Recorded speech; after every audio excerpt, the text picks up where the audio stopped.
Hey everybody, welcome back to Majestic Collectibles Irregular podcast. Thanks so much for watching the last few podcasts and my collections, I guess action figures and some farm toy videos. I'm going to have a Star Wars action figure video coming up, but not a huge collection, about 70 action figures. Got some nice vehicles. So I'll be filming that probably sometime after this. It's February 12th, 2025. Just came in from, oh my gosh, shoveling about 4 inches of snow, so I can make room for another 6 inches of snow, so I got to do it again later today. Fun times! Whopping, I think it feels like 7 below today, something like that. So this is very enjoyable. Now, if you remember, I had asked for ideas for podcasts, okay? And my friend Corey Collectibles, I've mentioned him a few dozen times, took this very seriously. And he set the bar really high. So I still want you guys, you know, if there's something you want me to talk on, I still want you to send in some ideas. I am going to say this is going to be hard to beat. All right? So here it is. I have, whoops, there we go. 50. So not one, not two, 2 1/3 pages. All of podcast ideas from Corey. Now I do understand that there's some liquid refreshment involved during the making of this list. I'm guessing either Grain Belt Premium or Michelob Ultra. But I know he took it seriously because he only had 2 beers in the time it took to write this, and normally he would have had 4. So I do appreciate it. And actually, I'm teasing you, but I'm terrible at these ideas.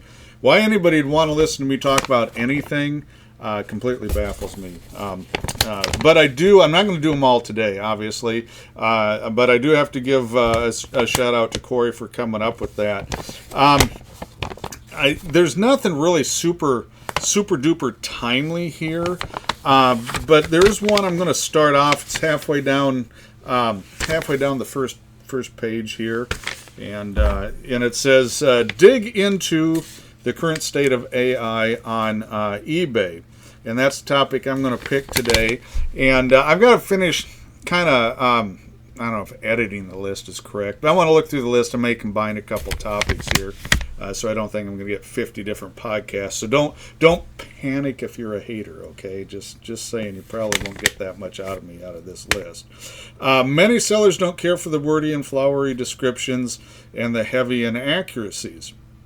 At what point do you think the technology will become more instinctual? And then he's got never with a question mark. And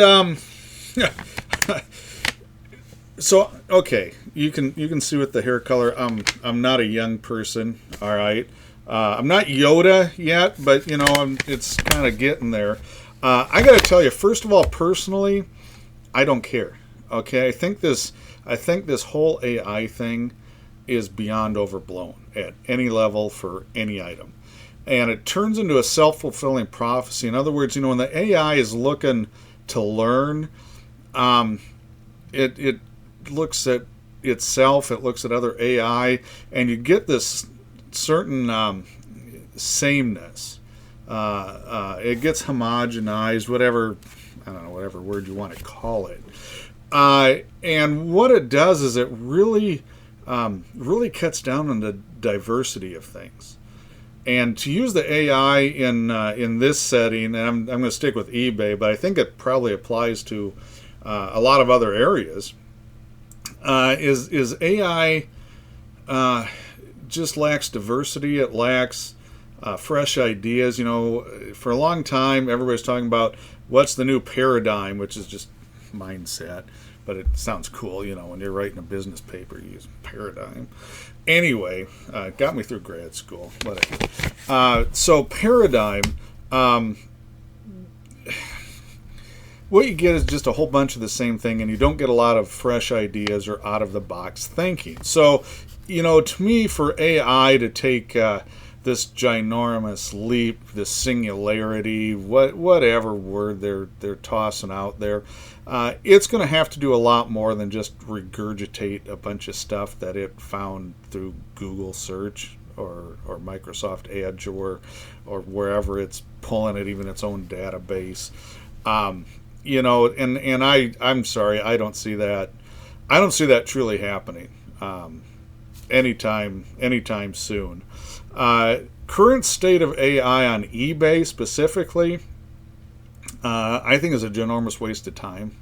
It's very flowery. I sell a lot of comics and action figures, and the comic ones I think are hilarious because it always puts in there, oh, this classic cover by blah blah blah with a story written by blah blah blah. None of that sells because if you're there looking at that book, you already know what you want to know about it 99% of the time. Okay? So, if you're looking for a Neil Adams cover, a Jack Kirby cover, a Stanley romance story, I usually put it in the description or the title or something in there to say, hey, cover by, story by, classic, whatever, and I just let it go. 2, 3, 4 sentences. I don't need 3 paragraphs of AI written text when I shop off of eBay. Most people don't read the descriptions. I think that's a real problem. The only time they do is like, oh, this book is, the centerfold's detached. Well, yes, I put that in the description. Oh, well, I didn't see that. Well, that's because you didn't read the description. So that happens, and that's annoying. But this whole word salad AI thing, here, and Corey writes, many sellers don't care for the wordy and flowery descriptions. I got news for you. Many buyers don't. They're not there for a dissertation. They're not there for an object lesson. That information is readily available. You can do an internet search on any of that. Who is the artist? Who is the writer? Who is whatever? And then that will lead you to a copy of something I have or somebody else has on eBay or whatever it is. So I just don't see it being terribly useful. Heavy inaccuracies, I have to tell you, I do not sit down and fact check them because I don't read them. And I have no doubt they're there. I mean, I'm not saying that they're all accurate or whatever, or all inaccurate. I'm just saying I don't know. Because I have better things to do with my time, like even shooting a podcast or napping, mowing the lawn. Shoveling snow today, but I don't read them, and I don't use them. I think it can be confusing. So one thing that I have noticed, and this ties into this directly. Since the COVID crash, I'm calling this, the post-COVID crash really is what it is. The amount of new folks coming into the collectibles marketplace is not good. I think Pokemon is probably the one bright spot for new people jumping into the market. I just think anytime you complicate this, and I don't know, it's a struggle for me, but I just don't think the marketplace right now, the AI descriptions are helping. I think there's no help there whatsoever on that, and it's not bringing or driving new collectors or new customers in. I think most of what I get, even on the newer pieces, are established collectors and casual, not necessarily diehards, but they don't need it. They just don't need it. What point do I think the tech will become more instinctual? I have no idea. I don't. I think it's going to be, to break that barrier where, and maybe you've seen this. I'm not really up on AI, but, I've seen the things where people have asked AI to do something and it comes up with just really off the wall, bizarre, nonsensical stuff. And I think it's going to be a while, man. I just don't think human creativity is easily adaptable. I think, even for supercomputers, we are far too unpredictable, and irrational. One of the big AI things is, why do people keep doing things that are dangerous or can cause them harm? That doesn't make sense to AI. It doesn't make sense to me either, but by golly, we're, human race is really, really good at that. So I think that's an issue, that's just not going to be easily solved. And by the time it is, I'm not going to be doing this. I think you're talking decades down the road, if ever. It's just nothing. You watch Star Trek or even Star Wars with the droids. I just think this is the very, very beginning, and people have vastly overestimated its capability and usefulness at this point. So we'll see what happens on that. Another one, I am going to cover one more, just because I'm not an AI fan. So I'm going to cover this one more topic here. Is there any level of comic collector that is endangered? And he goes on to explain this. So readers, collectors, investors, character collectors, cover collectors, etc. Yes, the whole thing, everything you mentioned here. There's a time limit to collectibles. There is an expiration date to collectibles. I'm going back, not just comics, TV Western stuff, 50s, 60s TV collectibles, Lionel trains, toy trains in general, really. These are all things that I sold for numbers of years and did really well with. I can't give them away. There's just a lot of stuff that just nobody's collecting, nobody's interested in. The folks that remember it, the ones that are still here, aren't collecting, and they're more into how do I clean this out, how do I get rid of this mode. Out of all these choices, readers, very few readers, and it's been that way a long time. I still sell cheap reader copies, coverless copies, low grade, to advanced collectors that have, say, a really super nice issue, and they don't want to read it. It's probably been graded, or they just don't want to risk damaging it. So I still sell some readers to them. Mainly readers went to a lot of folks that were buying them when they were kids, and they just had a favorite story or reread it. That's slowing up a lot. It still happens, but not as much as it used to. So I think that one's getting tough. Collectors, I'm not sure exactly. I think I know what he means. Is that the ones that collect like full runs or collect a title, things like that. I think those guys are. I would put them on the endangered list. I know. I bet you I could name on one hand the amount of collectors I know that are trying to put a full run together of anything. It doesn't really matter. Everybody wants a specific issue for whatever reason. Investors, I wish they were endangered. and I use this term investor. Meme stocks. Those aren't investors. Those are speculators. And speculators, I want to split this up because this investor thing, to answer it properly, I want to give you a good idea of what an investor really is. So a speculator is somebody that is buying something based on their idea, whatever criteria it is, that it's going to go up significantly in the future. Normally the near future, within the year, let's say, or a few months or a couple years, whatever it is. And then they can turn around and sell it at a huge profit.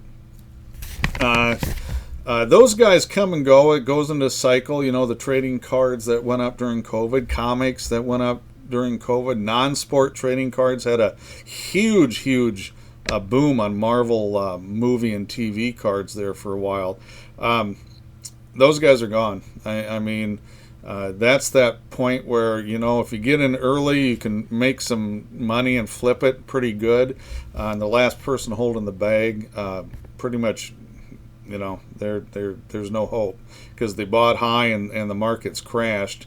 And so when that happens, the speculators leave until it resets. So when the market hits rock bottom, then they kind of jump back in, okay? trying to do it all over again. Problem is, for trading cards, it was probably close to a 30-year cycle. They crashed there, that junk wax era in the early to mid 90s, on the sports trading cards. There's people never went back to collecting. And this time around, I didn't see a lot of collectors. I see a lot of even young kids, 10, 12 years old, they're in it for the money. I want such and so. Is that your favorite? No, it's worth a lot of money. I can grade it at PSA or Beckett or whatever and flip it. So those aren't collectors, and they're not investors. Okay, those are speculators. They're going to be here forever, man. You're just not going to get rid of them whether you want to or not. Investors, now this is different. So this is where it diverges. So an investor, well, I shouldn't say he, it doesn't matter. They're the person that goes out and they buy a Hulk 181, an Amazing Fantasy 15. Those are kind of blue chips. If you're comparing it to the stock market, they're considered like blue chip books that just maybe won't double in price, but go up at a very steady rate, right? So they keep increasing in value. Now, a lot of those did take a hit. Hulk 181s, AF-15s, especially not high-grade stuff. Your 5s and 6s and below, pretty good time to pick those up. But the investors, they're the guys that are buying these things on Heritage Auction. They're the guys that are buying these things at the Hakes auction. They're the ones that are paying 2, 3, 4 times guide for stuff. Is there some speculation involved? Yes, but again, an Action 1, Detective 27, Amazing Fantasy 15, Hulk 181, and there's other books in there. Boy, I got to tell you, if you're willing to sit, even if the market dips a little bit like it is now, if you're playing on the deep end, and you put your portfolio, if you want to, whatever you want to call it, together, you can sit on those 3 to 5 years on the low end and longer, preferably. You don't have that immediate need to flip it. I think those guys, now I think they're very fluid.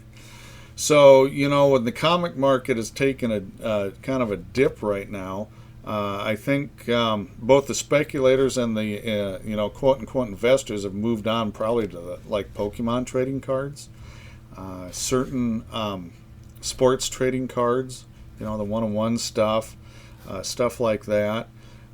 So the investors, they're always there. They're not always active. I don't, unless the whole collectibles market flops, right? Like all of a sudden nobody likes Spider-Man, nobody wants Superman, nobody wants Batman, that interest in the general population disappears. I think the investors will, they'll go through some ups and downs just like a stock price. They'll be fine. Character collectors, they're always going to be there, but the characters they collect, and this goes back to Roy Rogers, Gene Autry, Hopalong Cassidy, those are all characters, right? Nobody's collecting them right now. No, very, very, very, very few people. I paid my way through college, undergrad at Northern Iowa, and in the summer I go to flea markets, and I would sell enough Roy Rogers, Gene Autry, Western books. Others too, not just those. Of course, college was cheaper then by a long ways. Now I would say 99% of those collectors, character collectors, aren't here. Some others that they're still here, but I think are starting to fade, and that's some of the 60s stuff. Again, it's kind of aging out. The original Star Trek stuff still has demand, but only like the cream of the crop kind of thing. Only the photo covered stuff for comics. Little Lulu, I think, is kind of taking it on the chin. Even the Disney stuff, Disney does not put out a lot of new Mickey Mouse, Donald Duck stuff right now as far as animation or cartoons or specials or whatever. They moved on to more of their, I guess what you call their Pixar and their Disney and Star Wars stuff. So that staple Disney character stuff, not, I bought a killer collection of Mickey Mouse gold keys, so 60s, not new, over 50 years old. Average grade was VF. I've got them on my eBay store at $15 a piece. Put them on, if I want to say September, October in 2024. It's February 2025. I haven't sold a one, and these are nice. I mean, these I wouldn't grade them. They're not. There's no 9.8s, but vastly higher grade than what I typically see of those books. And so the characters have changed. They've changed to Pikachu. They've changed to Charizard. They've changed to, a lot of anime, characters from Bleach, Dragon Ball Z, stuff like that. So character collectors, I think, will be around until this stuff just dies totally, which it isn't likely. But what they collect is changing, so that's fluid. Cover collectors, I think that's the safest one of the batch is the cover collectors, because even non-comic people, which I think that's kind of the majority of modern cover collectors, I don't think they read them. But a lot of cover collectors, I'm a Neil Adams guy, and I've got a lot of them. I don't have all of them, and if I see a nice one, yeah, I'll pick up Neil, even if it's in a title I don't read. Tomahawk. Neil did some brilliant covers in the late 60s for the DC Tomahawk book. They're very economical. Nobody really collects them because they don't have a superhero cover on it. Covers are absolutely amazing. And then you talk about Frank Frazetta, never going out of style. Wally Wood, never going out of style. And even if you don't read it, you do have an appreciation for the design, the era it is drawn in, stuff like that. Subject matter, which of course is usually a good girl cover or monster cover, something like that. Even the early Archie stuff. So you go, is that Bob Montana and Dan DiCarlo? I mean, they all have different looks. So everybody has their favorite. But there's collectors that even if you didn't read them, they're just going to be there. And I see that continuing. Now, whether they're going to continue to shoot up in price, that's going to be interesting. So Todd McFarlane spawned in Spider-Man, but a little bit of Batman, which he did a great job. Some of those covers in high grade are very sought after. Neil Adams, it still amazes me when a high grade cover of his goes for over $1,000, which is not as unusual as it used to be. Whether that'll keep going, I don't know. Because that's when you get into that speculative investor, things get blurry a little bit when you start talking about those big numbers. Because the average collector is not going to go out and pay me $500 for a VG 70s Neil Adams Batman cover, and there's some rare books. So I mean, the first Ra's al Ghul and stuff like that. I mean, be good, but the non-keys, I don't know. But there's always going to be collectors for it. But the big thing is level of comic collector being endangered. I think the whole market.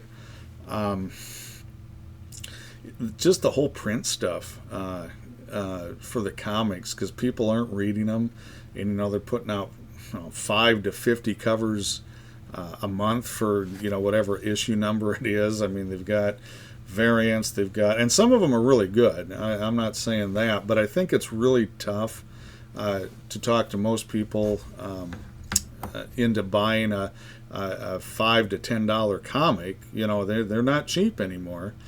And then you got to buy a couple, 3, 4 covers of them. I don't know. I think the market's pretty diluted, and I think just the whole print situation, and of course Diamond, about a month ago I think it was, announced their bankruptcy. It's just not trending the right way business wise. And I do a lot of shows yet. I'm in my mid 50s. Wow, right? I look older than that. I get it. Not a lot of dealers anywhere younger than me. I mean, they might show up for a show or two. They might try it for I don't know, a year or two. You might try eBay, which is more likely, I think, than going to shows. But there's just not a lot of younger dealers, younger than me, coming up and being able to make it work on a regular basis. Even the side hustle guys, I got to tell you, the overhead and the cost on some of this stuff, even if you're doing it at home like I do without, I don't have a brick and mortar store, I don't think people believe me when I tell them just the overhead cost. And then, if you are a brick and mortar dealer, gosh, I think it's going to be a tough year. I think last year was a tough year in 2024. And obviously with the Diamond bankruptcy, something didn't go well. They don't carry Marvel DC, which is a big part of that problem, but not a healthy sign, because that's where it starts, and then it starts trickling up, right? Then it goes to the next level. I think 2025 is going to be tough for brick and mortar anything. We got Party Cities. Well, I got a couple in town. They went bankrupt. They're closed. They're leaving big holes in the strip malls that they're at. I don't know who's going to come in and get a 50,000 square foot store these days and make that work at retail. And even the smaller retailers, I just think it's going to be really, really difficult. I'm not wishing anybody ill will, but around here we got $6 eggs and for a dozen eggs, and it's supposed to go up to 9 to 10 by Memorial Day. And milk's $5, butter's $5. I mean, $20 bill in the middle of Iowa does not get you milk, bread, butter, and a dozen eggs. And we're probably one of the lowest food cost states in the nation. Okay, so if that's happening here, boy, it's not a good, and that affects everything. Because none of this stuff, when you talk collectibles, there's always the whales that they got the more money than anybody else that invest in it and so on. That's fine. But your average collector, I think, is going to have a tough time, and I think that's going to affect a lot of things. So we'll see how these podcasts go. It would not surprise me by summer, late summer, early fall, that the market is really showing some signs of stress and struggling by then. We'll find out. So keep in touch. Now, I've still got 48 more topics on the list. I'm guessing this is going to take me through the year, but that's okay. If anybody else has any other topics they want me to talk on, I'll do my best. If I feel that I can at least contribute something useful to the topic or conversation, I'd ever be happy to do that. Check out those videos I got coming up, guys. Oh, and before I end, first show of the year is February 22nd, Johnston, Iowa, Stony Creek Inn, just a small little show at the Iowa Comic Book Club. And then I've got a brand new show, QC Toy Show. And I've never been to this. I had some dealer friends say, "Oh, you got to go. You got to set up. It's really amazing." So I'm like, "Oh, okay." So that's what I'm doing. It's in East Moline, Illinois.